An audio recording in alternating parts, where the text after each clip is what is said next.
I want to do trig functions. Okay. And like, so simplifying like inverse trig expressions. Okay, great. Like, now, let's talk a little bit about how this works. I can certainly, I'll demonstrate here. Whatever you, as soon as that comes online, hold on a second. This thing can be a little bit hit and miss, but once it works, there we go. In other words, I can, whatever I write on here, you should see. mm-hmm. And what's that equal to? No idea. 1. That's one of the primary Pythagorean identities. All right. That gives me a good idea as to where you're at in trig. But now, here's our options. You can verbalize things to me. In other words, you can say, you know, what is 1 over sine x equal to? Do you know what that's equal to? The arc cosine x. Actually, it's the cosecant. So it'd be cosecant x. Cosecant of x. So those 6 identities you want to make sure you know. There's like 11 basic identities that are just absolutely necessary to memorize. But my point is that I usually have the student bring the problems to the table. So if you have a list of problems that you can read, like what is 1 over sine x, then I'll write it and then we'll both talk about it. All right, yeah. So we have... There is another method. You can take a picture of the sheet of paper of your review materials and send it to my email address, and then I'll just bring it up on the screen, and then I can write on that paper. So it's your choice. It kind of depends on whether there's a lot of graphs or not. If you're dealing with graphs, then that's very difficult to verbalize, and you would probably need to take a picture and send it to me. But if you're just dealing with trig functions and identities and things like that, then you can probably verbalize it. And in fact, I think it's good for a student to actually get practice in verbalizing some of this stuff. Mainly because you never get a chance to do it in class, I bet. Yeah, no. What year are you in? I'm a freshman. Freshman. So 2022. In high school? Yeah. Okay. That's pretty good. You're taking PreCalc Trig, and as a freshman in high school, that's quite advanced. So cool. You must have good math skills. Okay. Well, that's what I thought.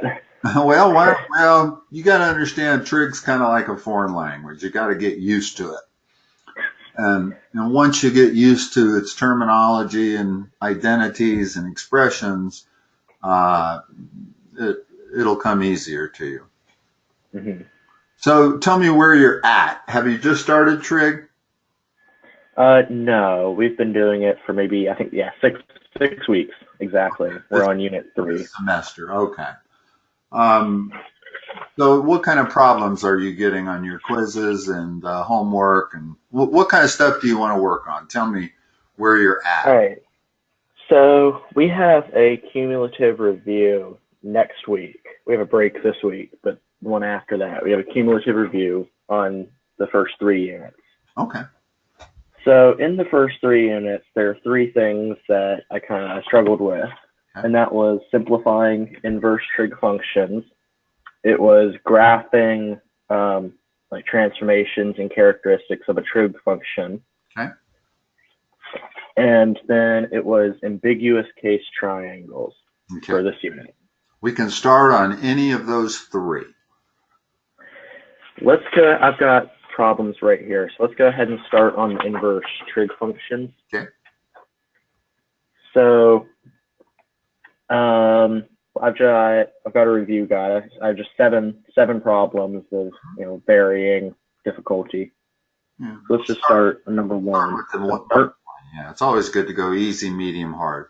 If we find we don't need to do the easies, we can skip them. But let's start. Yeah. So simplify the following trig expressions. First one is arc sine 1. Now, do you say arc sine or do you say inverse sine? Arc sine. Okay. Either is the same meaning. Yeah. Okay. First of all, do you get the concept of arc sine? Yeah. Okay. Yeah, mostly. So when we take the sine of a angle, we get a ratio. When we take the arc sine of the ratio, we get the angle. So basically, this is asking you, where is the sine equal to 1? Okay. What are you still in degrees, or if you switch to radians yet? Let me grab my calculator real quick. Okay. Should have grabbed this before, but let's see. I mean, have they taught you radians? I'm in degrees. So I need to switch to radians, right? Well, no. My question. No, not yet. Are they still working everything in degrees with you, or? We've both? been doing both. We've been doing both. Okay. From the start. When you get to calculus, everything is in radians. Yeah. Okay. In fact, it has to be in radians for calculus to work. It doesn't work with degrees. So you want to work, is your teacher going to want this as degrees or radians? Does he or she specify?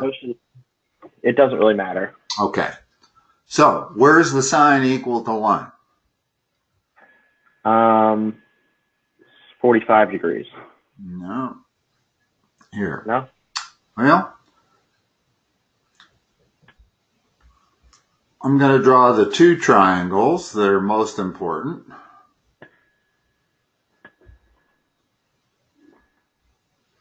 Which is the 30-60 and the 45-45. These are both right triangles.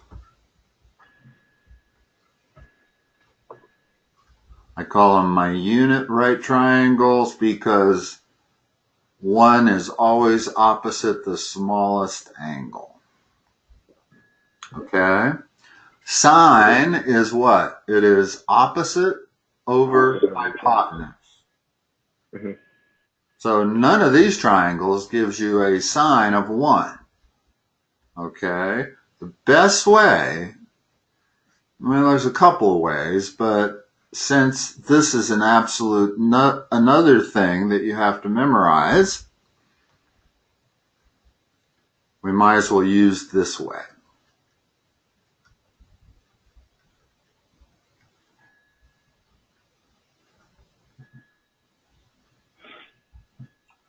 Now, I'm going to break this up. I'll use degrees for the moment.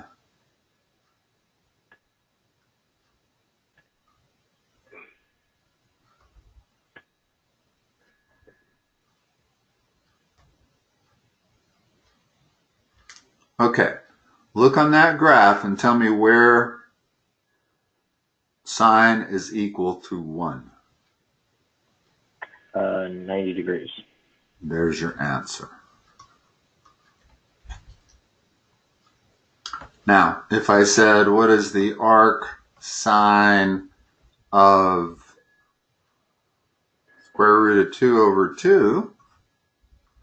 Oh, right, I remember this. Then it would be 45 degrees. Yeah, and good for you for making that translation. When they teach you this 45-degree triangle, do they label it 1, 1, root 2, or do they label it square root of 2, square root of 2, 2? Square root of 2, 2. Let's do that then. They're the same thing, because the only thing we're interested in is the ratios. And the reason they do it, I'm not so sure I like this method, but I'll do whatever the students used to. The reason I don't like this method is because the only reason they use this method is because then sines and cosines come out rationalized. Mm-hmm. If I were to use 1, 1, root 2, then everything comes out 1 over root 2, and you have to rationalize it and all of that. But there's 3 other trig functions that are the reciprocals of these. And so most trig is taught anymore where you don't rationalize the denominator. It's perfectly okay to say 1 over root 2 is an answer, or an argument in this case. Okay? So that's the essence of inverse sine, is you need to know what this curve looks like. I suppose I should draw a period of it going the other way. It is somewhat symmetrical. In other words, that's minus 90, that's minus 180, that's minus 360. Okay. Do you know how to translate? What's 90 degrees in radians? Pi over 2. Good. 180? Pi. 270? 3 pi over 2. Okay. And obviously 2 pi. Okay. What else you got? In other words, I'm gonna leave everything up there except the problem and let you give me a new problem. All right, so this is really similar. Arc sine 4.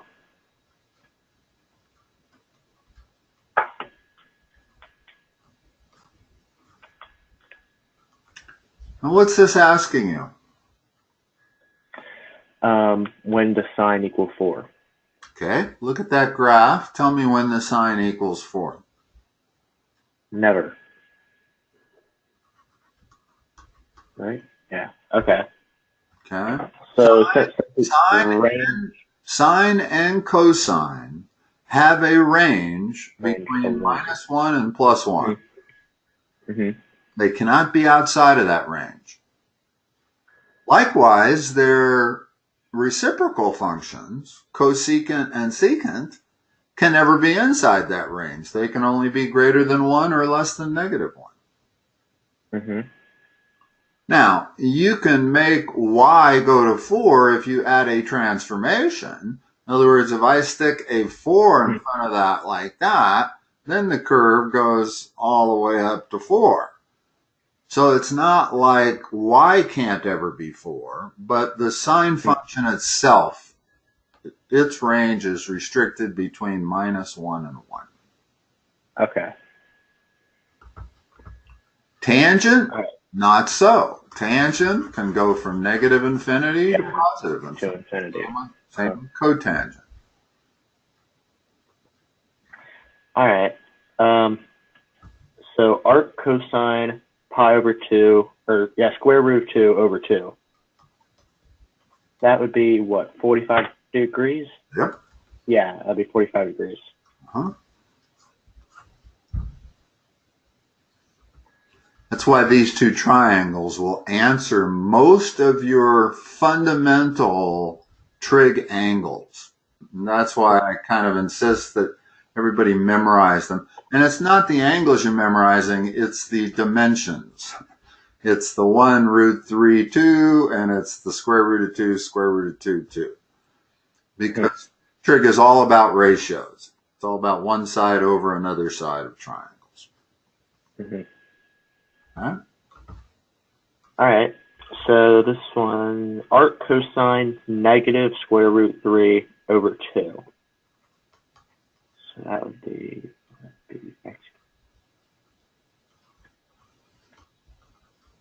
that'd be 135 degrees, right? Yes. Well, hold on. Let me think for a second. No? Oh, yes. Yes, exactly. Precisely. In other words, so you've had the unit circle also. Mm-hmm. Okay. Are you good with the unit circle? Yeah, that's what we've used most of the time. Usually when I encounter a new trig student, I usually spend the first hour reviewing the unit circle and going over all of the key things of the unit circle. Mm-hmm. And incidentally, I don't know if it's worth taking the time, but this method of determining where sines and cosines are 1 or -1,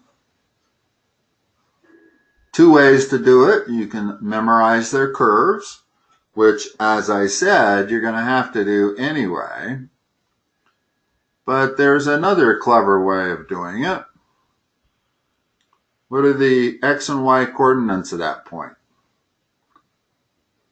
on the unit circle?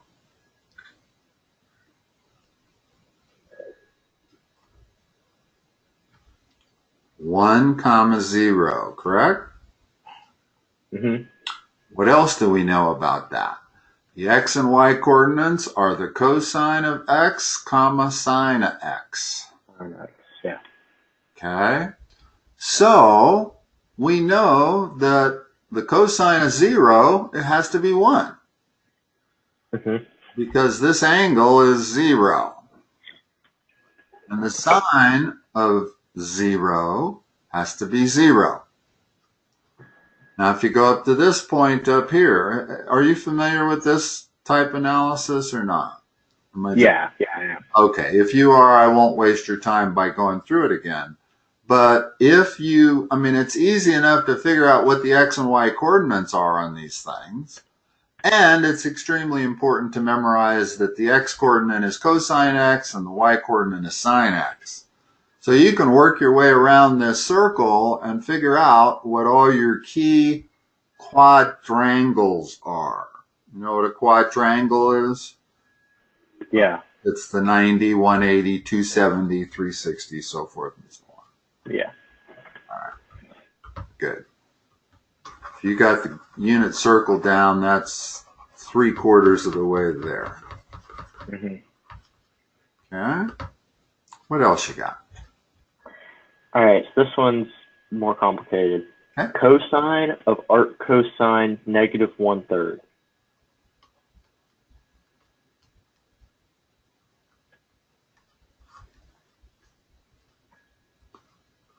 All right. Let's talk about this concept.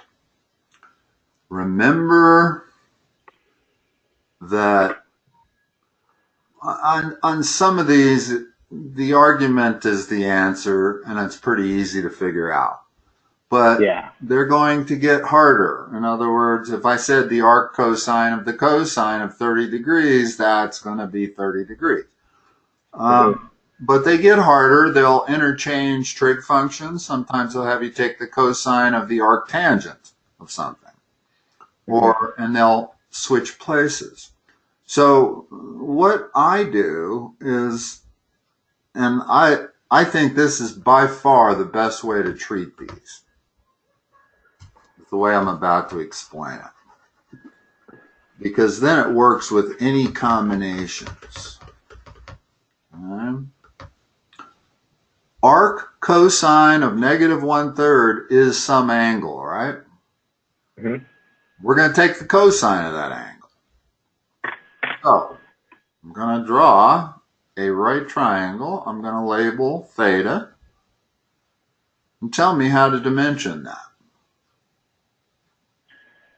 So it'd be adjacent over hypotenuse? Yeah. Well, forget the negative sign for the moment. Mm-hmm.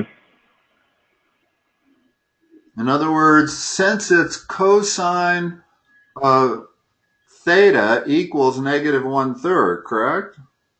Mm-hmm. If that's an angle, then I can dimension my triangle at least that much of it. Okay. And what that makes this is square root of 8. I believe. Mm-hmm. Let's see, we have square root of 9 minus, the square root of 9 minus 1, so that's the square root of 8. Okay? Mm-hmm. Now we know everything there is to know about that triangle. We know all three sides. And so now it's saying, what's the cosine of theta? Well, the cosine of theta is 1/3, just reading that triangle. But what if they made it a little bit harder and they said, what is the tangent of the arc cosine? Mm-hmm. Now, this method is really valuable because now I've created my triangle that reflects this, and now all I have to do is take the tangent of theta. What would be the tangent of that? Be 1/2 square root 2, right? Opposite over adjacent. So it'd be opposite over adjacent. It'd be 2 square root 2 over 1. 1, exactly. Exactly. So this method of doing it when you have different trig functions is terrific, because you'll always be able to dimension 2 of those sides, and you can figure out the third one using the Pythagorean theorem. Okay. Now, one thing we didn't talk about was that negative sign. So let's discuss that negative sign.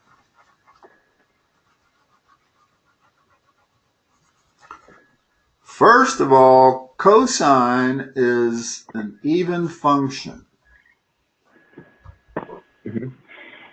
Symmetrical about the y-axis.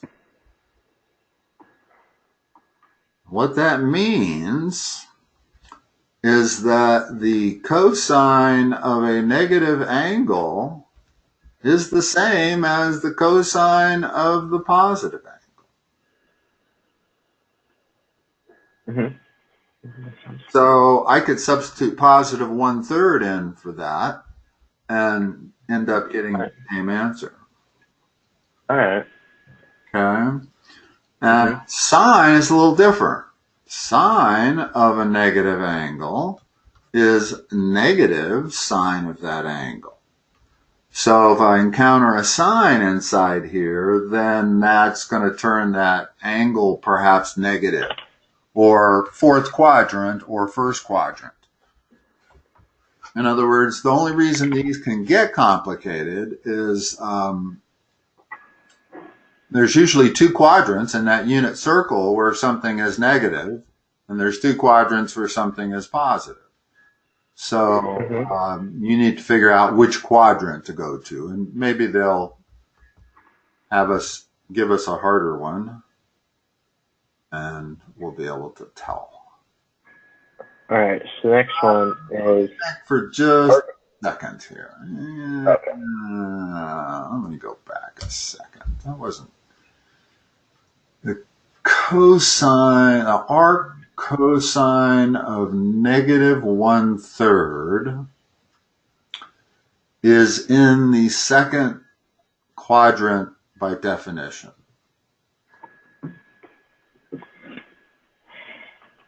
Which meant that we were taking the tangent of a second quadrant angle. So my answer for the tangent of the arc cosine should have been negative square root of 2 over 2.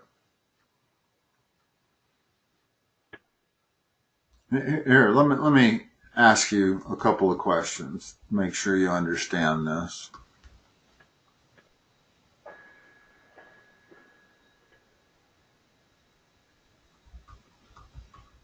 What's that answer? It's 135 degrees. Yeah, that is the principal angle that you get. It also is 225, right? In other words, if you take the cosine of 225, you will also get negative square root of 2 over 2. Yeah. So if you're solving an equation that says the cosine of x equals negative square root of 2 over 2, well, then the answer is either of those angles. Okay. Okay? But if you're putting this in your calculator gives you the principal coordinates, and these are not obvious. Cosine, the principal coordinates are 1 for positive arguments and 2 for negative arguments. Arc sine and arc tangent are first and fourth. In other words, if I said, what is the arc sine of minus 1/2, what's that answer? Arc sine negative 1/2. That would be either 180 plus 45. 215 degrees or 315 degrees. Well, right? I'm not sure I added those right. It's 330, but you got the right idea. Oh, okay. Yeah. In other words, it's 330 and 210. Oh, okay. Yeah, I just added wrong. But there's a principal quadrant. In other words, 1 and 4. So your calculator never gives you this one. Mm-hmm. And in fact, it gives you the fourth one as a negative angle. What your calculator gives you here is minus 30 degrees. Mm-hmm. So be aware of that. When you're doing these double things, if I said the tangent of the arc sine of negative 1/2, that would be saying the tangent of minus 30 degrees, or the tangent of 330. They're both the same thing. Mm-hmm. But now we know that that's an even function, so that's equal to the minus tangent of 30 degrees. And I know tangent of 30 degrees is 1 over root 3, so this is minus 1 over root 3. Mm-hmm. And again, I don't bother to rationalize that. I don't know if your teacher does or not. Yeah, she does, but it's pretty easy. I've been tutoring for 10 years, and for most of that 10 years, they all insisted on rationalizing it. But in the last 2 years, I'm getting a whole new vibe from Colorado schools, where they don't ask the student to rationalize it. And the reason they don't is because now I can say, what's the cotangent of 30 degrees? It's 1 over root 3, or it's root 3 over 1, which is really easy if I have not rationalized that. If I've rationalized it, now when I ask for the cotangent, I got to re-rationalize it. In other words, I've got 3 over root 3, and now I got to rationalize that, and it gets very complicated. So the whole system works a lot better if you don't rationalize those denominators. And it's because of those other 3 trig functions that are reciprocals of these. All right, I got off track a little bit there, but it actually is something quite important to know. What kind of calculator do you have? A TI-84 plus C. Okay. The TI-84 is only going to give you those 2 answers, those 2 quadrants. When you do an inverse sine, it's going to give you the first quadrant for a positive argument. And if you do an inverse sine, it's going to give you the fourth quadrant for the negative arguments. It will not give you the third. You can figure out the third, but it won't give it to you. And when you're doing these combination trig functions like you've been giving me, they use the principal angle from the inside, and they start from the inside and they go out. Okay? What's another one? Yeah.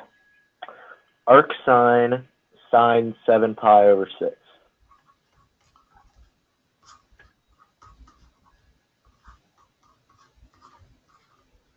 Okay, these are, like I said, a little bit trivial. I guess you can do these 7 pi over 6, yeah. In other words, this again is an angle, and it's correct to differentiate that when you think about it. Make sure you're thinking about that angle. Well, whatever that angle is, the arc sine of that angle has to be 7 pi over 6. Actually, you know what? That's not always true. Yeah, actually it is. When the 2 trig functions are the same, it is always true. That's always the answer, whatever's that argument. Okay? So let's get beyond those easy ones. So this one's a bit harder. Okay. This is secant of arc sine x minus 1.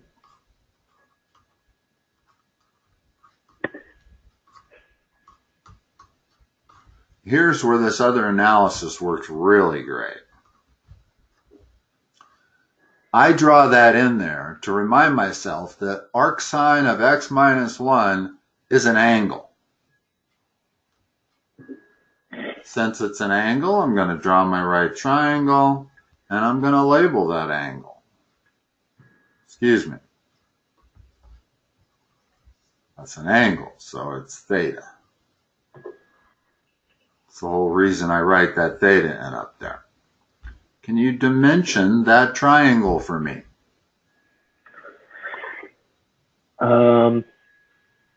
Let's see. It would be x minus 1 for the adjacent, and then hold on. Yeah. Well, you got to get your SOHCAHTOA down really good. Seriously, I mean, this is the first thing you have to get down to perfection. So we're looking at sine. Sine is opposite over hypotenuse. Yeah. So how can I dimension that triangle? Opposite would be 1, and hypotenuse would be no. Opposite would be x minus 1. Hypotenuse would be 1.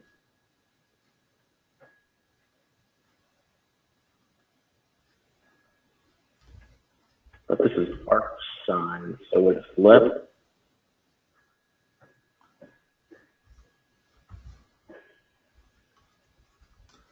All right, here, let me do this. You are correct. By putting a denominator, in other words, by making that argument a ratio, then it clears up any confusion. Because we know it's opposite over hypotenuse. Okay? Now, tell me what the base is.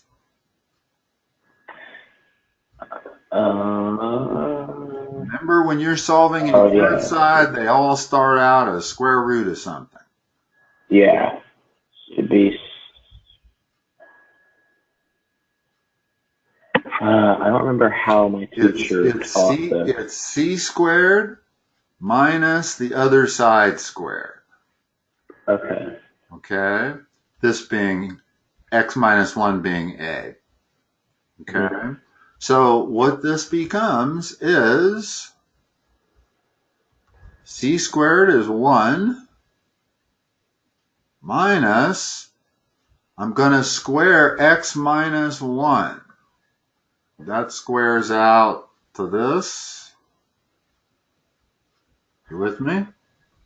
Mm-hmm. Now I'm going to simplify that. And the ones cancel. So I've got minus x squared plus 2x. Okay. So let's write that as our third side.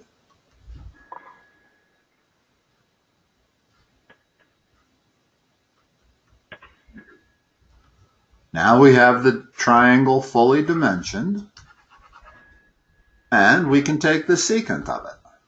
In other words, we're taking the secant of that angle. So what's the reciprocal of secant? It'd be hypotenuse over adjacent. Right. In other words, it's the reciprocal of cosine. But not everybody does this, and perhaps you don't. What I tend to do is think in terms of your 3 primary trig functions, sine, cosine, tangent, and then I think of the other 3, secant, cosecant, and cotangent, as being the reciprocals of 1. So when I'm doing this problem, I'm usually thinking, well, secant is a reciprocal of cosine. Cosine is adjacent over hypotenuse, so this has to be hypotenuse over adjacent. So it's a little more laborious the way I do it, and you're really actually better off if you can think of them in terms of, I'll write it the way it should be written. In terms of all 6 trig functions being different. So there's your answer. And that's the only way I know how to do it. If you have something easier, before we leave this topic, let me point out something else.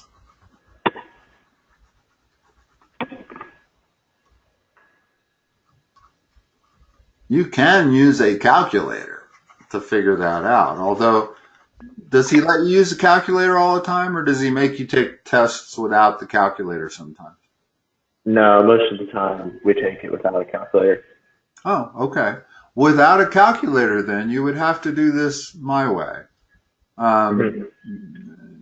Unless it was 1/2, and then you know that's 30 degrees, and now you know how to take the secant of 30 degrees. So you could do that in your head, but if I gave you 1/3, now that you need to do it my way.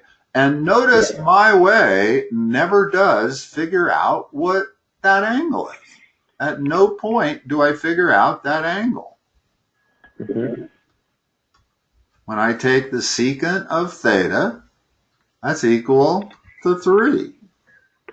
Yeah. Without knowing what theta is. So, all right. There's a difference in the two methods in that regard also. Yeah, I like it. Yeah, there's a lot of trig problems where the first thing you want to do is draw a triangle. Yeah. You know, if I tell you the sine of theta equals 1/7, and we're in the second quadrant, then what is the cosine of theta? Now, this looks like it might be a calculator problem, but it isn't. You could take the inverse sine of 1/7 to figure out what theta is, but the better way to do this is to always, first step, draw the triangle, label theta. Sine is 1/7. This is root 48. So the cosine of theta is root 48 over 7. So always drawing a triangle first is not a bad way to go. Yeah. Actually, hold on. I made one mistake there. They told us it was in the second quadrant. What's the cosine of an angle in the second quadrant? Oh, it's going to be negative. Negative, exactly. So you draw your triangle with everything being positive, but you figure the sign, the plus or minus sign, based on the quadrant that it's in. All right, what else you got? All right, so I have to leave in about 10 minutes.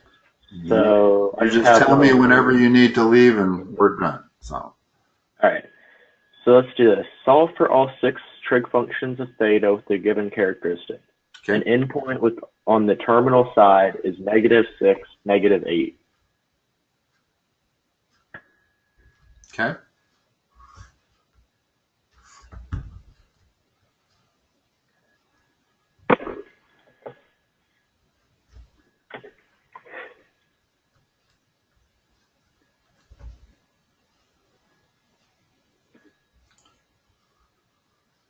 It's that angle.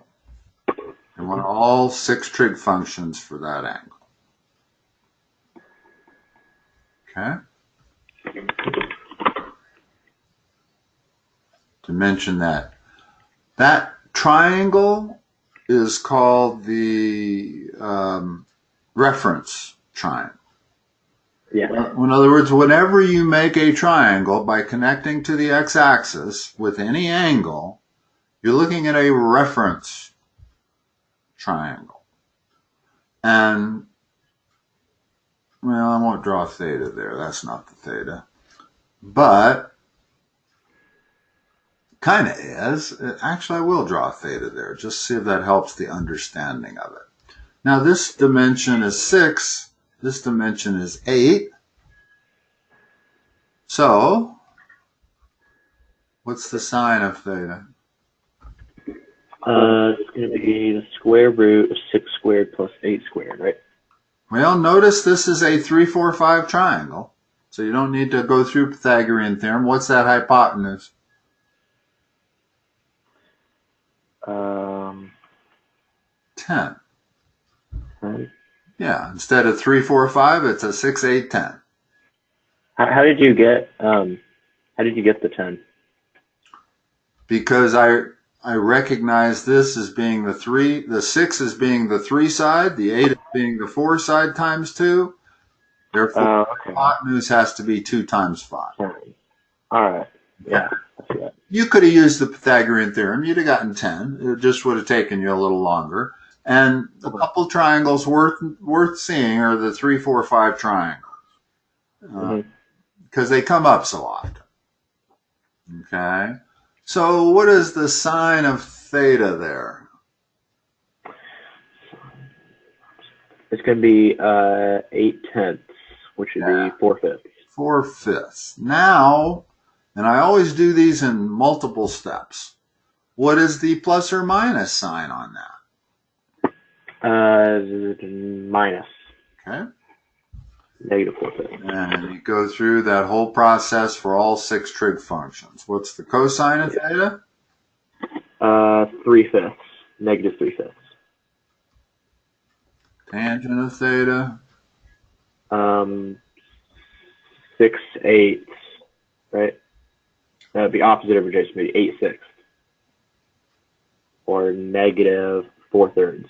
Is it negative? Yeah. Notice the 6. No, actually, both the values would be negative. So no, it would be positive. Correct. And you can figure that out. In other words, I didn't put the negative sign in front of the 6 because I was dimensioning a triangle, but we went 6 units to the left. And if you do use those positive and negative signs, it always shows you. I prefer all students take calculus. Have you heard that one? Yeah. Yeah. And that's why I wait till the last step to add my sign. In other words, all I do is find the proper ratio from this 6, 8, 10 triangle without signs. And then whatever the trig function is, I use all students take calculus to figure out what its plus or minus sign is. But all students take calculus isn't really necessary if you spot these dimensions as being positive or negative. Okay. And sine is always positive is because that triangle, this side is always a plus side, and the hypotenuse is always positive. Okay. Reason the hypotenuse is always positive is because this is your first exposure to polar coordinates. And in polar coordinates, that line that emits from the pole is always positive. The only thing that changes is the angle. And then you could go through the other 3. Cosecant is just the flip of that, the flip of that, and cotangent's the flip of that. Yeah. Okay. What else is giving you trouble? Right. Let's go ahead and end there, just because I don't think I have time to get into anything else. Okay. So, all right. So thank you. I liked how you explained it. That was good. Yeah, you're welcome. And Nat, I do make a recording of each of these sessions, and I'm happy to make that available to you. I do not have an email address. You want to give me an email address, and and I'll send you a link. Hold on, I'm looking for a pencil. That's one of the things when you use nothing but styluses. Okay. Give me an email address. NathanielPTaylor@gmail.com. Nathaniel, spelled just, there's only one way to spell Nathaniel. G? As in P. P. P as in Paul? Yeah. Taylor, Taylor. At where? Gmail.com. The only email anybody should use.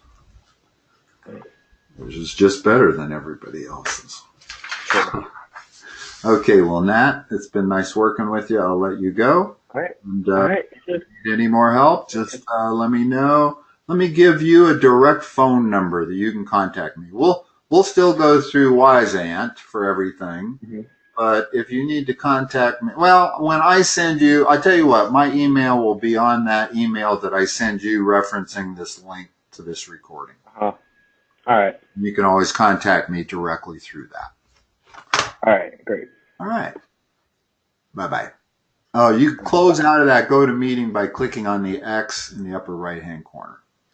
All right. All right, bye. Bye.